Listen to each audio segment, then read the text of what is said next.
저는 지난주에 이렇게 광고하면서까지도 이렇게 앞에 강단이 풍성할 줄은 상상 못했습니다.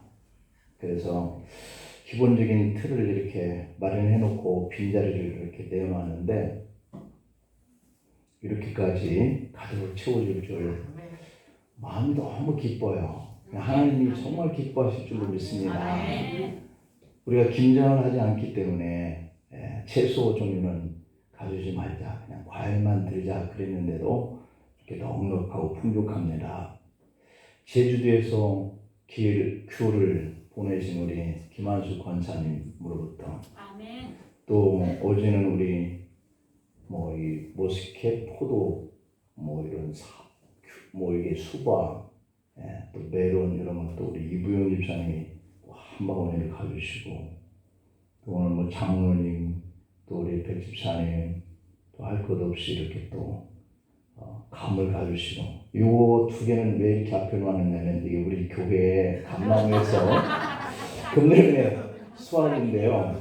우리 장로님이 작년 한 해에 그 감 나무 틀 잡느라고 애를 많이 쓰셨는데 이 두 개는 장로님이 가져가시면 되겠고요. 지난번에 두 개는 하나는 떨어졌는데 그 가해 거를 누가 익으니까 따갈까봐 제가 따서 먹었습니다. 그래서 이거는 우리 장모님 거예요. 장모님이 가져가시면 되고 내년에는 많이 열릴 줄로 믿습니다.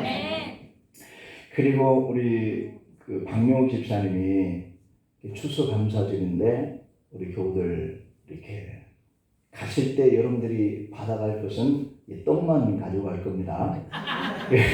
나머지는 제가 약속했던 대로 우리 이웃에 또 경로당의 노인분들에게 과일을 이렇게 나눠드리고 또 우리 교우들 중에서도 혼자 사시는 노인분에게는 또 이렇게 혜택이 들어가리라 생각합니다.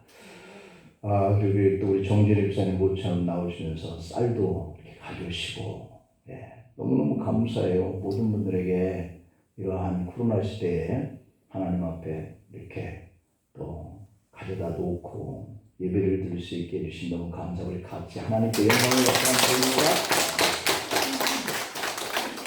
제 마음이 이렇게 포근하고 많은 것을 얻은 것처럼 이렇게 마음이 너무 감사로 가득 찬 듯 싶습니다. 여러분들에게도 그럴 줄 믿습니다.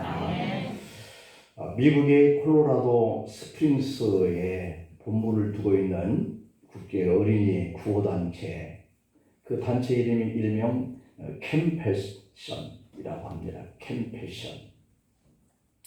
이 캠패션이라고 하는 이 단체는 우리나라의 6.25 전쟁 때 전쟁 고아들을 돌보기 위해서 시작된 그런 단체 이름이에요. 캠패션이라고. 이 캠패션은 1993년 한국에서 철수하기까지 수많은 한국의 불쌍한 아이들을 도왔고 지금도 전 세계 23개국의 수십만의 어린이들을 돕는 그러한 구호 단체 기구의 이름입니다. 선한 단체죠. 그래서 이 선교단체에 미국 시카고에서 사역을 했던 에버렛 스완슨 목사님이라고 하는 분이 계시는데 한국 전쟁 중이었을 때 1952년에 미군들을 위한 집회를 위해서 우리 한국에 방한을 했습니다. 에버렛 스완슨 목사님은 이 종로 부근의 어느 숙소에서 추운 겨울날을 이렇게 맞이하고 그날 숙소에서 일어나서 창문을 이렇게 열고 거리 구경을 하고 있었습니다. 마침 쓰레기 트럭이 이렇게 지나가다 서면서 그 위에 쓰레기를 담는데 청소부들이 던져 넣는 쓰레기 가운데 어린 아이의 손이 보여지는 듯 싶은 거예요.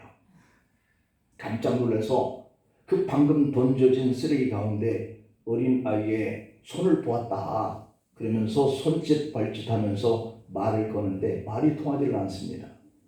그래서 직접 스완슨 목사님이 시신을 찾기 위해서 쓰레기 차 위로 올라간 이렇게 보는데 그 순간 충격을 받은 스완슨 목사는 그 자리에서 얼음이 되고 말았습니다. 들어간을 살펴보니 거기에 가득 실린 것은 쓰레기가 아니라 지난밤 거리에서 얼어 죽은 전쟁 고아들의 시신이었기 때문입니다. 그때 그는 그 자리에서 너무 할 말이 없어서 그냥 멍청하게 서 있게 되었다라고 하는 거예요. 스완슨 목사님은 그때 마음속에 들려오는 하나님의 음성이 들렸습니다. 이제 너는 어떻게 살 것이냐 하는 그런 음성이었어요. 그가 미국으로 돌아가서 시작하는 것이 바로 이 컴패션, 다시 말하면 긍휼의 사역, 국제 어린이 구호 단체의 기관을 세우는 일이었어요. 스완슨 목사님을 통해서 수십만 명의 전쟁 고아들이 살아가게 되었고, 그렇게 새로운 삶을 시작하게 된 거예요. 그 후에 70년이라고 하는 세월이 흘렀습니다. 그간 하나님의 축복이 우리 대한민국에 얼마나 임했는가 하는 이 일을 우리 제미 교포가 미국에서 보는 대한민국이라고 하는 그러한 제목의 글을 인터넷에 올린 기록의 내용은 이렇습니다. 세계 국가 중 면적 순위 109위인 작은 땅덩어리인 대한민국. 하지만 여기 미국에서 보는 한국은 너무 자랑스럽습니다. 경제 규모 세계 10위권, 1인당 국민소득 아틀라스 방식으로 측정한 1인당 국민 총소득에서 36,600달러, 192개국 중 30위를 차지했다. 서울 세계 10대 도시 선정, 한글 세계 최우수 언어 선정, 과학기술 세계 6위, 세계 10대 무역 대국, 세계 3대 가전제품 강국, 유한 보유 지난 6월 말 기준으로 우리나라의 유한 보유액은 약 4,108억 달러, 세계 9위를 유지하고 있다. 아시아 통화량 3위, 올림픽과 월드컵을 다 치른 10개국의 나라 중 하나, 고속철도 기술 세계 5번째 보유국, 아시아 60여 국 중 아시안게임 2회 치른 두 국가 중 하나, 경제력, 군사력, 스포츠 전부 10위권 내에 드는 나라, 팔방비인 대한민국, 우리 대한민국이 70여 년 전에 아프리카 가나라고 하는 이 나라에서 원조를 받았던 이 사실을 알고 계시나요? 라고 하는 문구였습니다. IMF 2년 남짓 만에 극복한 나라가 어디 있을까? 라고 하는 물음표도 달았어요. 전쟁 70여 년 만에 이렇게 발전을 이룬 국가는 세계에서 유일하게 대한민국뿐이다 라고 이렇게 달고 있습니다. 이것은 분명히 기적입니다 라고 적고 있습니다. 여러분, 우리는 코로나 시대를 겪고 경제가 무너지고 다 죽게 되고 빚 때문에 안게 됐다라고 하지만 대한민국 밖에서 보는 우리 대한민국은 이렇단 말이에요. 여러 가지 사회적인 일과 코로나19로 모두가 힘든 한 해를 보내고 있지만 그래도 돌아보면 감사할 일들이 너무도 많은 것을 믿습니다. 특히 오늘 추석 감사주일로 저희 교회가 지키고 있습니다. 오늘 본문 사도행전 27장 35절부터 36절을 보면 떡을 가져다가 모든 사람 앞에서 하나님께 축사하고 떼어 먹기를 시작하매 그들도 다 안심하고 받아 먹으니 라고 되어 있습니다. 이 말씀 속에서 이 축사하고라고 하는 이 뜻은 감사거든요. 여러분, 이때 이들이 감사한다라고 하는 이 상황은 어떤 상황이었습니까? 그들이 큰 풍랑을 만나서 죽을 그 생사를 넘나드는 바로 그때예요. 하나님을 섬기는 성도로서 음식을 먹으면서 감사하다라고 하는 것은 너무도 당연한 일이겠습니다만, 그러나 오늘 이 본문에 나타난 그때의 그 상황은 마땅히 감사할 일반적인 상황이 못 되었다라고 하는 겁니다. 그때는 기독교 복음을 증거하는 것이 금지된 때였습니다. 이런 때에 바울은 복음을 전하다가 체포된 죄수의 몸이 되었습니다. 죄인이 아닌 죄수가 된 바울은 다른 죄수들과 함께 배를 타고 로마로 호송을 받고 있는 그러한 중이었습니다. 지중해 해를 항해하는 가운데에 유라굴로라고 하는 큰 태풍을 만납니다. 이 태풍으로 인해서 14일 동안 해와 별들을 보지 못하고 배가 표류를 하는데 그 가운데 선장과 선원들을 그리고 죄수들을 지키는 군인들과 그리고 죄수들은 죽음 직전 바로 이 빈사 상태에 빠졌다라고 하는 거거든요. 이런 때에 정신을 차리고 사람들을 격려한 사람은 믿음의 사람 바울이었습니다. 바울은 말하기를 오늘 본문 25절에서 이렇게 말을 합니다. 내가 너희를 권하노니 이제 안심하라.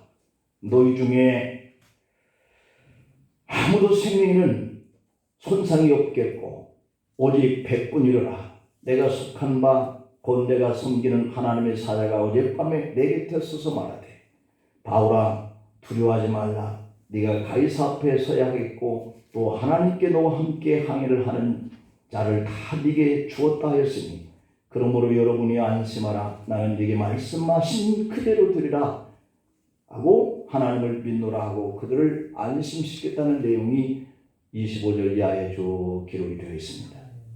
그러면서 음식을 먹고 기력을 되찾자라고 말을 합니다.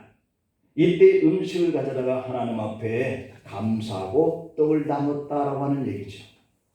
재난의 폭풍우를 만날 때가 있습니다.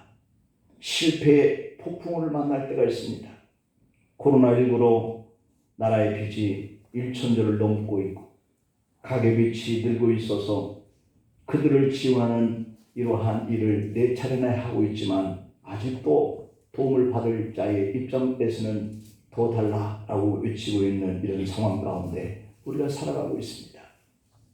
그런가 하면 질병의 폭풍우를 만나 우리 코로나로 인해서 작년, 금년 죽은 사람의 수가 2,800명이 이렇게 다가가고 있습니다. 자, 이런 때 우리가 어떻게 해야 합니까? 하나님은 데살로니가서 5장 18절에서 이렇게 말씀합니다. 범사에 감사하라고. 왜냐하면 이는 그리스도 예수 안에서 너희를 향하신 하나님의 뜻이다 라고 말씀하고 있어요. 왜 이러한 풍랑을 겪어야 하는지 우리는 이유를 잘 모릅니다. 그래도 하나님께 감사라고 하는 것이 하나님의 뜻이라고 하는 겁니다. 바울은 필리포스 지방에서 복음을 전하다가 억울하게 붙잡혀서 많은 매를 맞고 감옥에 갇힌 적이 있었습니다. 이때에도 바울은 한밤중에 하나님 앞에 감사의 기도를 드리면서 찬송을 불렀습니다. 그런데 놀랍게도 그때 옥토가 흔들리면서 옥문이 열리고 얽매였던 수갑이 풀어지는 신비로운 그러한 기적이 일어나는 것을 경험합니다. 사도행전 16장 25절 26절 말씀을 보면은 한밤중에 바울과 실라가 기도하고 하나님을 찬송하며 죄수들이 듣더라 그랬습니다.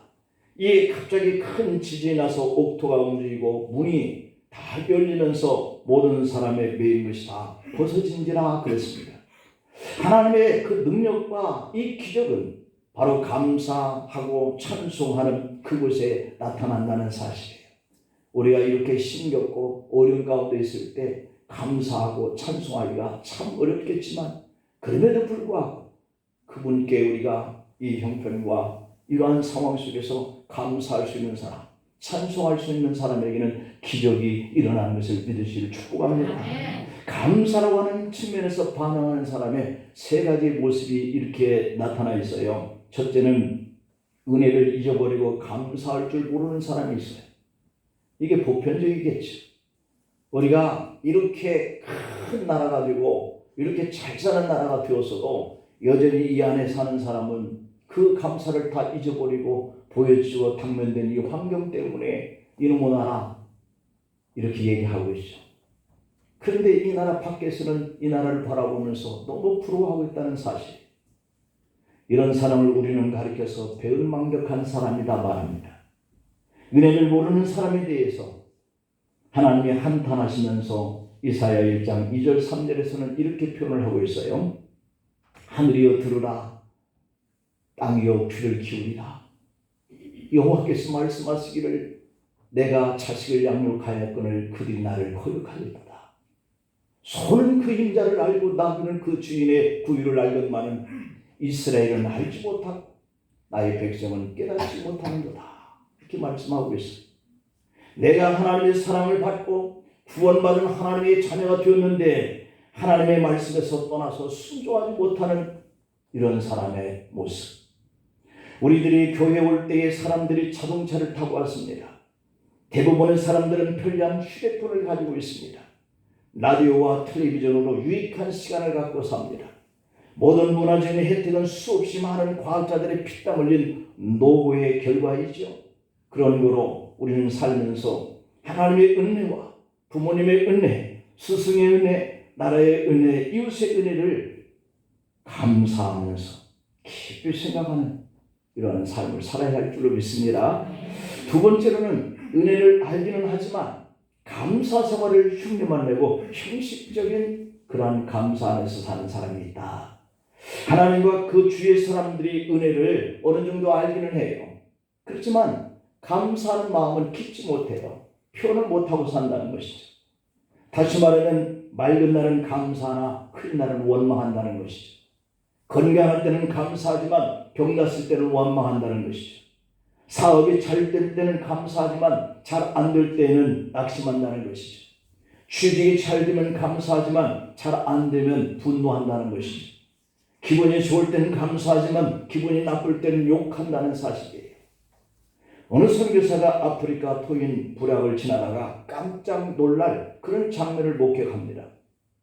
그 부락의 한 토인이 자기 옆에 늘 모시고 다니던 우상을 나무에 거꾸로 매다 놓고 볼기를 치고 있는 장면을 보았습니다.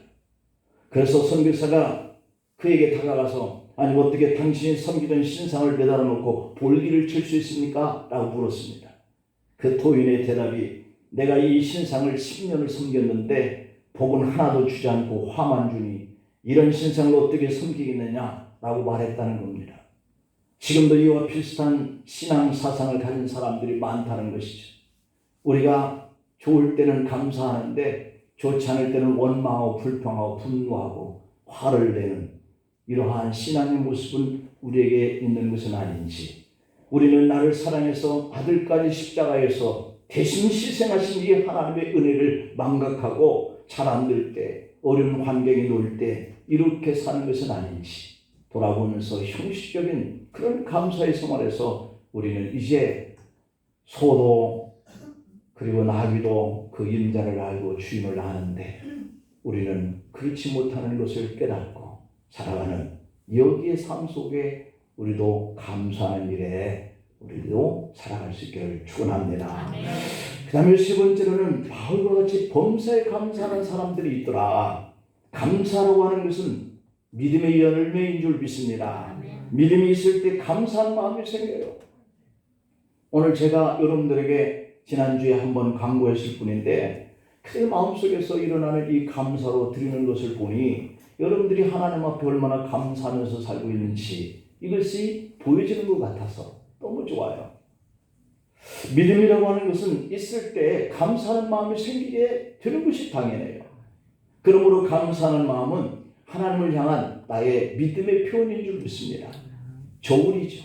내가 얼마만큼 하나님 앞에 감사하면서 살고 있는지 바라보는 저울과 같은 것이 우리가 표현하는 방법이에요. 믿음이 깊을수록 감사하는 마음이 더욱더 많아지게 되어 있어요. 바울은 폭풍 중에서도 감사했다 그러잖아요. 복음을 전하다가 억울하게 죄수가 되어서 로마로 호송 중에 있었습니다. 호송 도중에 큰 풍랑을 만나서 그나마 이 목숨이 위태로운 상황에 직면했습니다. 사도행전 27장 20절 말씀을 보면 여러 날 동안에 해도 그리고 별도 보이지 아니하고 큰 풍랑이 그대로 있음에 구원의 여망마저 없어졌더라 이렇게 되어 있습니다. 이러한 상황 속에서 바울이 감사했다는 거예요.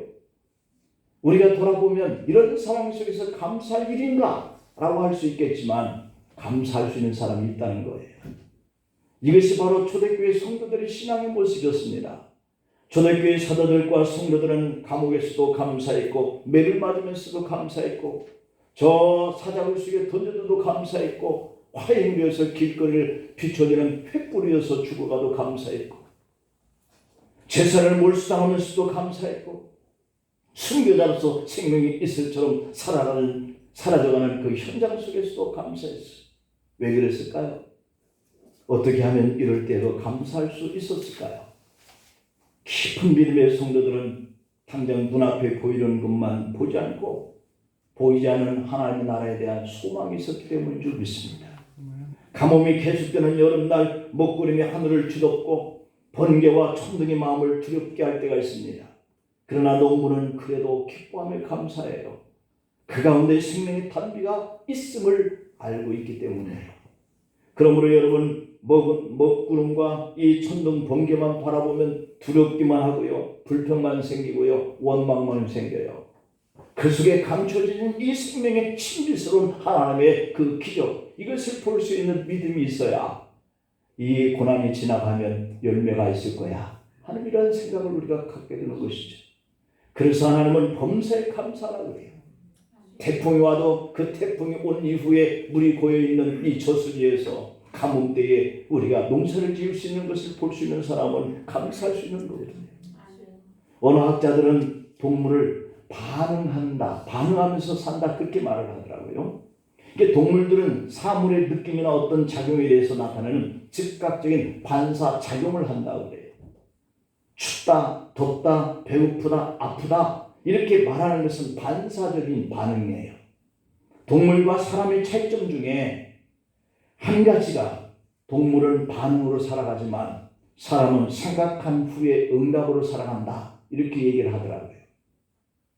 사람이 만일 즉각적인 반응으로 살아간다면 그 사람은 생각이 깊지 못한 경솔한 행동을 하는 사람이 될 것이고, 혹은 성급한 사람으로서 실수를 반복할 수밖에 없는 삶을 살 것이다, 이렇게 얘기를 합니다.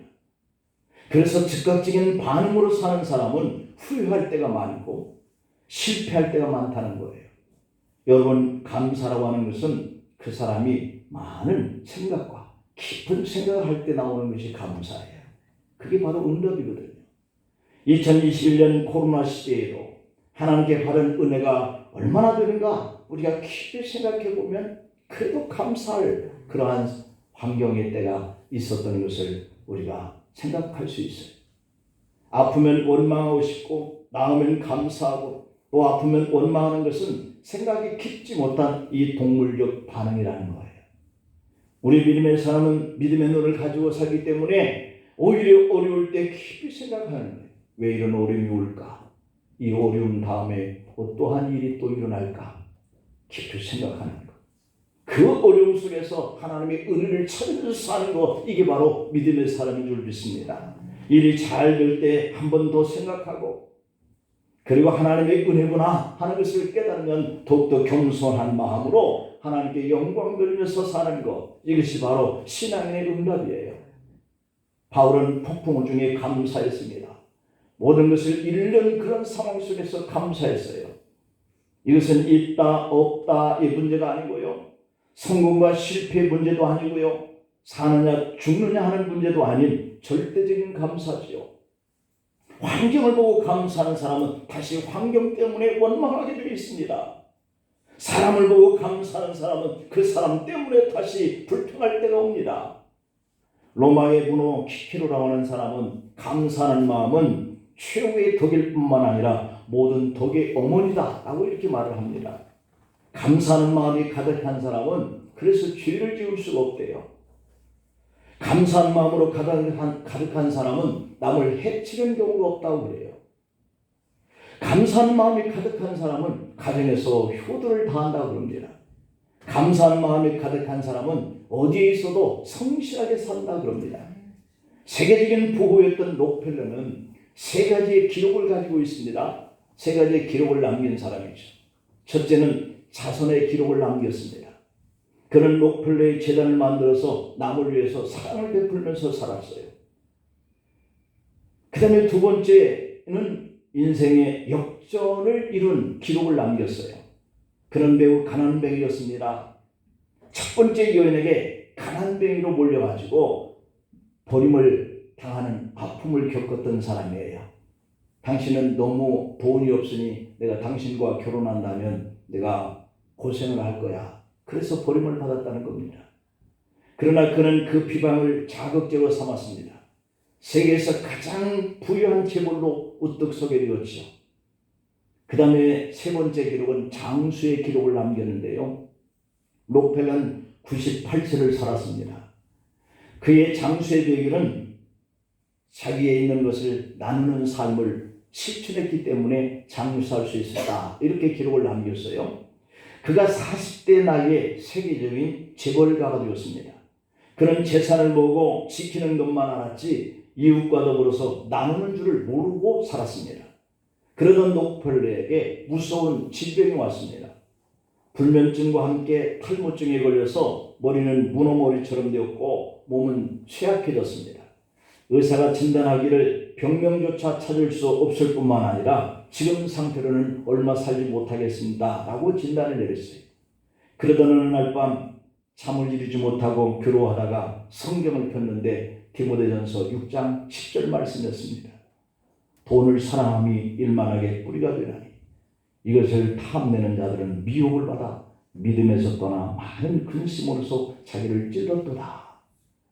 생각해보니 자기를 찌르는 것이 바로 40대에 세계에서 가장 큰 부자가 되었다는 사실에서 찾을 수가 있었더라는 거예요. 그는 그 밤중에 비서를 불러서 가장 보람되게 돈을 쓸 수 있는 방법을 연구해서 가지고 오라 지시를 내렸습니다. 이로 인해서 설립된 것이 바로 자선단체인 록펠러 재단입니다. 24개 대학 4,928개의 교회를 지어서 헌납했습니다. 이처럼 그는 열심히 나누는 삶을 살았어요. 그러는 가운데 질병은 자신도 알지 못한 사이에 깨끗하게 낫게 되었어요. 40대를 못 살고 죽을 줄 알았던 사람이 98세를 살았으니까요.